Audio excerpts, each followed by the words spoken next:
அன்பார்ந்த முருக பக்தர்களுக்கு வணக்கம். நான் ஜெயம் கோபி. நாளை மகான் அருணகிரிநாதரோட குரு பூஜை.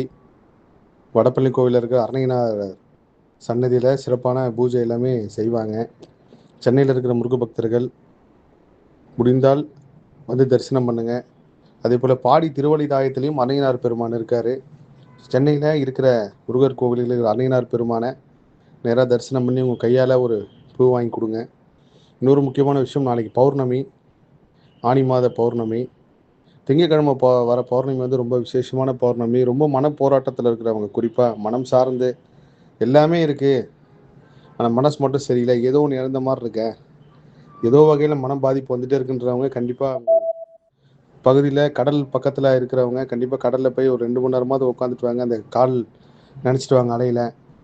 திருச்செந்தூர் பௌர்ணமிக்கு போகிறவங்களா இருக்கட்டும், எல்லாமே முருகப்பெருமானை பார்க்கணுன்னு மட்டும் போங்க. மற்ற பரிகாரமும் மற்ற எந்த வழிபாடும் வந்து அங்கே தீபம் ஏற்றி வைக்கிறதா இருக்கட்டும் எல்லாமே வந்து நான் சொல்லலை. திருச்செந்தூர் பௌர்ணமியில் அந்த மண்ணில் தங்கினா கண்டிப்பாக வாழ்க்கை மாறுமான உறுதியாக மாறும். இப்போது கிட்டத்தட்ட ஒரு 88 வருஷத்துக்கு முன்னாடி இருக்கிற ஒரு புக்கு வந்து எனக்கு கிடச்சிருக்கு. அதில் அமாவாசை வழிபாடும் பௌர்ணமி வழிபாடும் திருச்செந்தூரில் பெருசாக நடந்ததை வந்து சொல்லப்பட்டிருக்கு.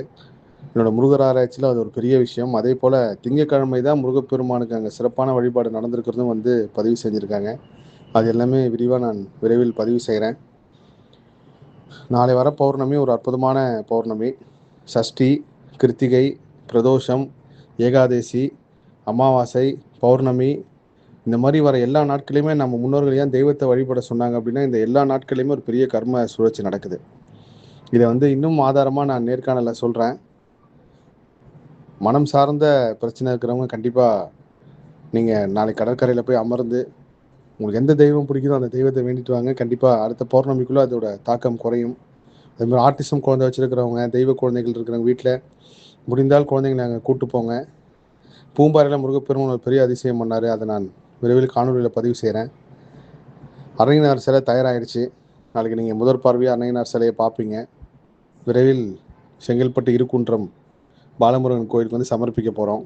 எல்லா முருக பக்தரும் சேர்ந்து சமர்ப்பிக்க போகிறோம். அந்த நாளும் நடக்கும். ஜூலை 19ஆம் தேதி பெங்களூர்லேயும், ஜூலை 1ஆம் தேதி திருநெல்வேலியில் ஒரு பெரிய முருகர் அடியார், அவங்க முருகனுக்காக செஞ்ச சேவைகள் அளப்பரியது. அவங்களுக்காக நான் வந்து அங்கே ஒரு கடை திறப்பு விழாவுக்கு வரேன். நிறைய பேர் எந்த கோயில்னு கேட்டிருந்தீங்க. 1ஆம் தேதி மாலை குறுக்குத்துறை முருகர் கோவிலுக்கு வருவேன். கண்டிப்பாக அங்கே வாங்க, சந்திப்போம் திருநெல்வேலியில். எல்லா புகழும் முருகனுக்கே. நன்றி.